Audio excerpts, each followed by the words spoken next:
Hello, everybody. Welcome to Planet Holistic. I'm your host, Todd Schaefer, and with me, as always, is Kira Schaefer. And today we have a very special solo author with As You Wish Publishing, Kristi Blakeway. Kristi, how are you today? Welcome to the podcast. Thank you. Thanks for having me. I'm doing well. Thanks. We were chatting just a few minutes beforehand, and Kristi has done some amazing things already. I mean, wow, what an accomplished Canadian. Gosh, I mean, just chatting beforehand, I mean, you're writing a book, and we're going to talk about that in a second, but you've already done so much for this book. I mean, you already have a platform for yourself, and this book is kind of like icing on the cake, which will help get the message out for what you've already done in terms of helping people connect with loved ones and whatnot. So give us an overview about your book and the title and the content and what you're all about. Sure. So it's kind of funny because for at least 10 years, my husband's been telling me to write a book, and I've been telling him I have nothing to write about. And last month, I finally said to him, I think I should write a book, and I think I know what it's about. And he looked at me like, I don't know, like almost stunned that it finally hit me, but also like, what is wrong with you? I've been telling you for 10 years you have something to write about, but it took me that amount of time to figure out that I could see a book unfolding. So basically, for the last 10 years, I'm a high school principal. Sorry, no, I'm not. I was a high school principal last year. I'm an elementary school principal now. But as a school principal, I run an organization called H.E.L.L.O, which stands for Helping Everyone Locate Loved Ones, where students create blank greeting cards, and we go to the streets and we invite people to write to family they've lost touch with, or to join us for lunch and tell us the story of their lives, and I blog about it. And so we've been doing that for about 10 years, and my intent started out to help others, and really I've had the opposite. I've realized how much it's helped me and how much the stories that people have shared have really helped me in my own life. So in the book that I'm also calling Beyond H.E.L.L.O, it talks not only about the stories from the streets and looking through a lens of compassion, but also asking readers to take that moment to think about their own relationships in their life, whether it's people that they've lost touch with or perhaps people they've yet to meet at work or in their neighborhood, and just kind of really recognizing the power of human connection when we take time to have conversation and know people on a deeper level.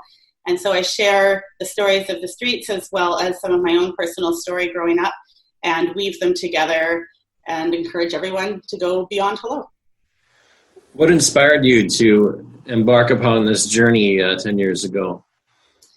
Well, I was a leadership teacher at the time, and we had a whole bunch of students who were just amazing leaders. It was the same year, actually, that we had the Olympics in Vancouver coming up in 2010, and we won a contest for British Columbia as the one leadership group won the opportunity to run with the Olympic torch. And so we won that, and because these kids were doing so many amazing leadership projects, and they wanted to do even more. So we looked at, well, what could we do that we're not doing yet? And there were two things happening. One is that Vancouver, as you know, is a beautiful, wonderful, bustling city. At the same time, we are also home to the the poorest neighborhood in Canada with the highest number of homeless people in one area. So, and also we had just at the high school we were at, a homeless shelter had just opened in the neighborhood for the first time, and it was quite political, and we wanted to find ways to make it less about, whether people belong or not, and more about connecting and finding out what's similar with us. So in that year, those leaders and I came up with the idea of, instead of handing out food and clothing, that we would focus more on the emotional needs of people who had lost everything. And we decided to have conversation in the homeless shelters and on the streets. And we thought we would do it for one day. And bit by bit, we were able to help people find their family and plan some reunions. And we had so many things happen that we weren't expecting that was way bigger than and beyond us. So we kept going. And now we're 10 years in. So that's amazing.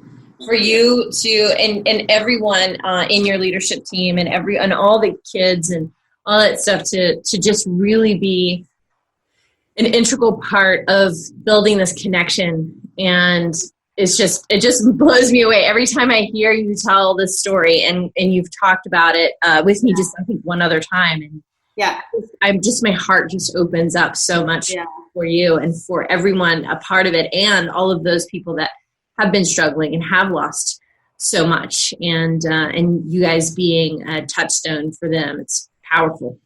Well, and one of the things that's been really cool is we didn't anticipate how far it would reach. And so some strange things have happened, like two that stand out. One was the governor of Hawaii called me because they were struggling with homelessness in Hawaii. So they asked if they could use our program and do the same thing at Mother's Day. Wow. And we hadn't thought of, so we started that. And the other one that I'll never forget is one of our students got to go to a leadership camp of sorts in New York called 3.Dash. And when she was there, they had motivational speakers come and talk to all these leaders from around the world.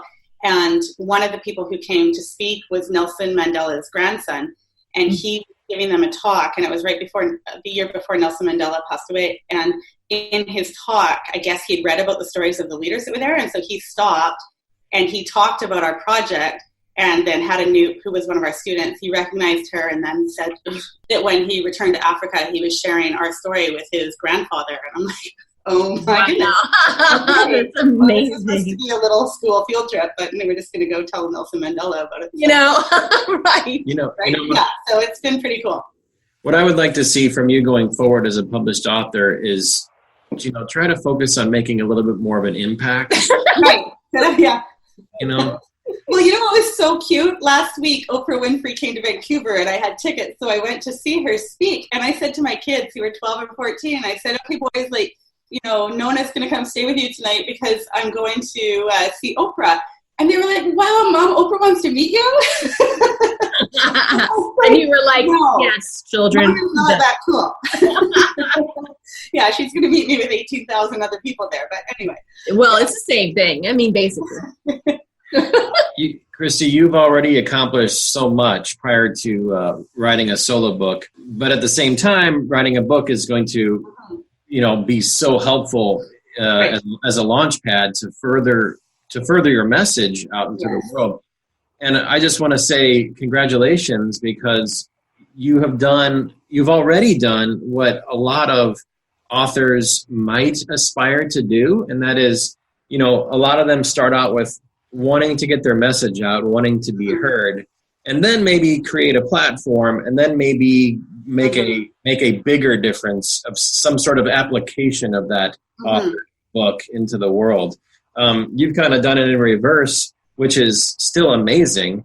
And the example that you're setting for people to not just get published, but to do something with their platform, that's just an incredible example that you're creating for other people. So good job. Thank you. How do you feel about being in this solo book group, and what benefits have you seen from taking this journey with us? Well, it's kind of neat to watch how it's unfolding, because I decided when I was at the last Celebrate Your Life, or I guess not the last one, the one in Phoenix, when I was at the conference is when I really saw how a book would come together in my mind, but I hadn't met you yet. And then when I was on their Facebook site and you popped up one day to do the live video and started talking about you as a publisher, I think it was even during the day when I probably should have been busy with a million students, and I just somehow caught it. And I'm like, wait, what's that? I want to do that. So it's kind of bizarre how I saw the book unfolding, and then literally you kind of popped onto my screen. And I had just started kind of Googling publishers, and, it's pretty daunting when you search the internet and start looking around for what's out there. And you guys, I feel like, have been like the perfect fit in that you are very personable, and you answer questions, and you guide us through each step. And not only do you kind of guide us through each step, you do it in a personal way where it comes at the right time. And so it's just been like really the missing piece for me between the idea of a book and how to get there. And yeah, I am so thankful that I've connected with you guys. Yeah. And and she's talking about the Live with Liz Dawn. Right. From Mishka Productions, and Liz Dawn is an instrumental part of my development in this publishing business. So I always want to give her a shout out. She has been a really wonderful mentor for me. And then, of course, you were at the International Women's Summit where we were on stage.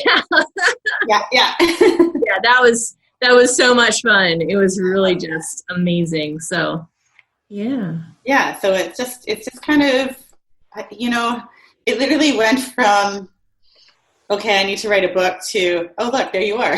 Yeah, right. At the right time. And then I had looked at your website and I had already talked to my husband saying, I want to do this. I need to do the solo book thing. And same thing, I hadn't really put it out there and said to you guys, for sure I'm in. And then again, Todd's post, was it a few weeks ago, where it was like, okay, this is what we're doing this summer. Who's in?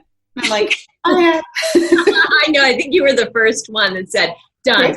Done. I'm in. Sign me up. So I'm not sure what you guys have planned next, but you seem to be unfolding like the perfect time for me. So yeah, it's been definitely working that way. Yeah. What advice would you give to writers and authors who are thinking about maybe publishing a solo book? I guess a few things. One is that it's never too late. There's some times where I've thought, okay, this story started 10 years ago and I haven't started writing about it yet.